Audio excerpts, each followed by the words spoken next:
Paz, Senhor, tudo bem com vocês? Uma tarde abençoada para os irmãos, para todos nós nessa tarde de quarta-feira. Hoje é dia 10 de setembro. Irmãos, quando Davi ele consultava a Deus, ele usava duas pedrinhas que tinha na estola sacerdotal, no éfode, né? Era algo que foi instituído pelo Senhor na lei e era uma prática dos sacerdotes.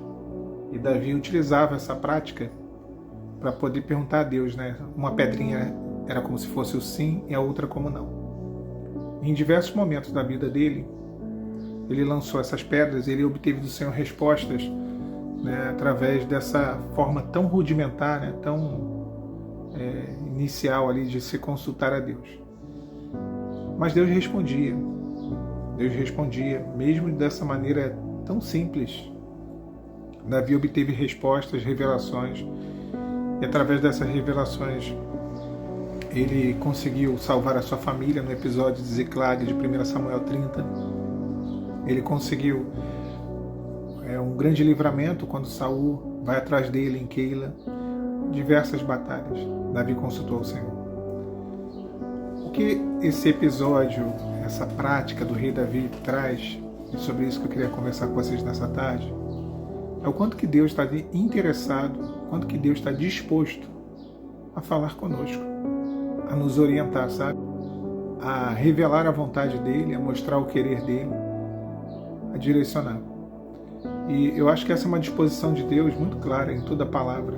Desde o Gênesis, quando o Senhor ele conversava com Adão no Jardim do Éden, até quando Deus chama Samuel antes do período de Davi, o período dos reis. Deus chama Samuel 4 vezes, a palavra vai dizer que Samuel não conhecia o Senhor. E não diferente no episódio das consultas, né? Nos episódios de consulta de Davi ao Senhor. Então Deus ele quer te responder. Deus ele quer te responder sim. Deus quer sim estabelecer essa conexão. O Senhor quer sim trazer respostas. E eu sei que o seu coração pode estar muito angustiado por falta delas, por não estar entendendo algumas coisas que estão acontecendo na sua vida, por não estar entendendo alguns cenários que vão contra aquilo que você está orando. E parece que a sua oração não está produzindo o efeito que você deseja, que você espera. Aquela história do quanto mais eu oro, mais piora. Então, esse altar ele precisa se conectar com o céu. E Deus tem respostas para o seu coração. Eu não estou aqui como um canal exclusivo de forma alguma, nunca me coloquei nessa condição e nunca serei, também porque nós temos esse acesso. E é uma coisa que eu sempre digo aqui no canal. Nesse canal do YouTube. Nós temos essa liberdade de acessar ao Senhor. Davi, ele pedia aos sacerdotes que trouxessem o éfode e a estola, porque era uma parte da vestimenta do sacerdote. Mas ele pedia ao Senhor respostas através daquela forma. Ele pedia ao Senhor que falasse, e Deus sempre falou. Deus nunca desamparou seu servo. Deus nunca deixou ele sem um direcionamento. Não vai ser diferente contigo. Se você clamar ao Senhor, e uma experiência que eu vivo é através da palavra. Eu sempre tenho falado dessa experiência, o quão importante é a gente consultar a Deus, né, e pedir ao Senhor palavras. E é uma prática independente de qualquer denominação, tá? Eu tenho uma irmã que é da Assembleia de Deus, eu cresci na Maranata, e minha sobrinha é da Ana Batista, e todo mundo tem a mesma prática de consultar o Senhor. De abrir a palavra e pedir ao Senhor um direcionamento. Prática que eu sei que os irmãos têm. Né? E Deus fala, e Deus responde, Deus traz respostas. Né? Claro que a gente não pode limitar, né, aquilo que é o mover do Espírito Santo. É uma das formas de Deus falar. Eu acho até uma forma muito completa, muito eficaz. Né? Que às vezes a gente quer aguardar só que Deus fale através de sonhos, de revelações. Não, Deus também pode falar através da sua palavra. Agora, o fato é que Deus quer te direcionar. Eu não sei a sua luta, não sei o seu problema, não conheço a sua angústia, não conheço os desafios que você tem enfrentado, as dúvidas que tem se apresentado. Agora, há um Deus que Ele não está lá no céu indiferente, sabe? Não se importando com o teu sofrimento, não se importando com a tua dor, com a tua cabeça cheia de pensamentos, agitada, ansiosa, ansioso. Não, Ele se importa. Deus se importa muito. Muito, Ele sabe que essas coisas mexem com a gente, Ele sabe que essas coisas tiram a nossa paz, tiram o nosso sorriso, a nossa alegria, né? Minam a nossa fé, né? Minam completamente. Né? Você recebe uma bênção, vai para o culto e chega em casa, já é um caminhão de problemas, um caminhão de informações, de dificuldades. Claro que isso mina a fé, claro que isso desestabiliza qualquer um, não é verdade? E o Senhor, Ele conhece.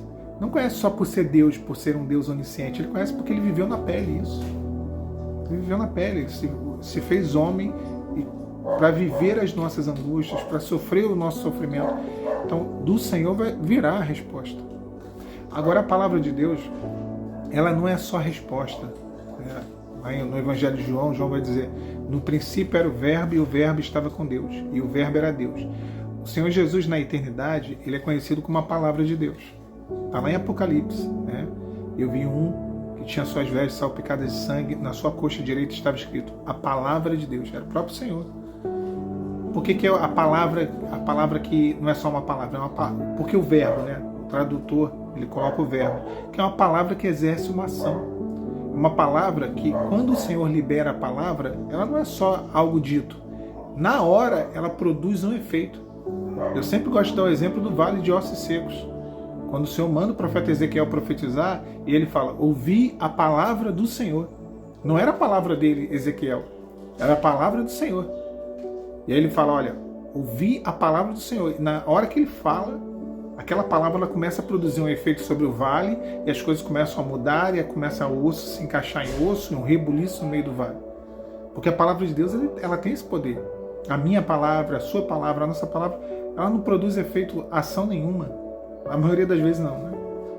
A maioria das vezes não. Claro, quando nos compromissamos com a palavra, eu vou fazer, aí a gente vai lá e faz, a gente cumpre a palavra. O que eu estou falando é que imediatamente ela não produz efeito nenhum. Se você não fizer, não vai produzir automaticamente efeito.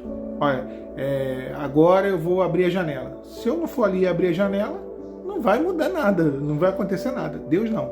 Quando Deus fala que a janela seja aberta, na mesma hora a janela se abre.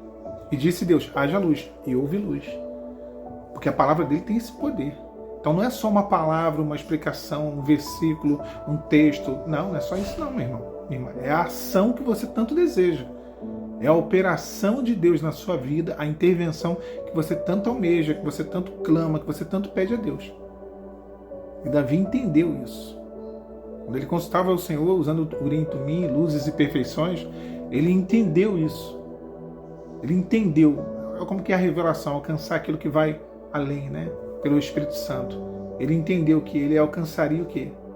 A palavra de Deus, e não só a palavra, mas a ação de Deus em cima daquilo que Deus falou. E isso é tremendo. Isso é maravilhoso, sabe? Então, dobra os teus joelhos. Ora ao Senhor nessa tarde. Clama a Deus. E Ele vai falar. E quando Ele falar, o poder da palavra dEle vai transformar esse cenário. Deus abençoe vocês. Até logo mais. Paz, Senhor.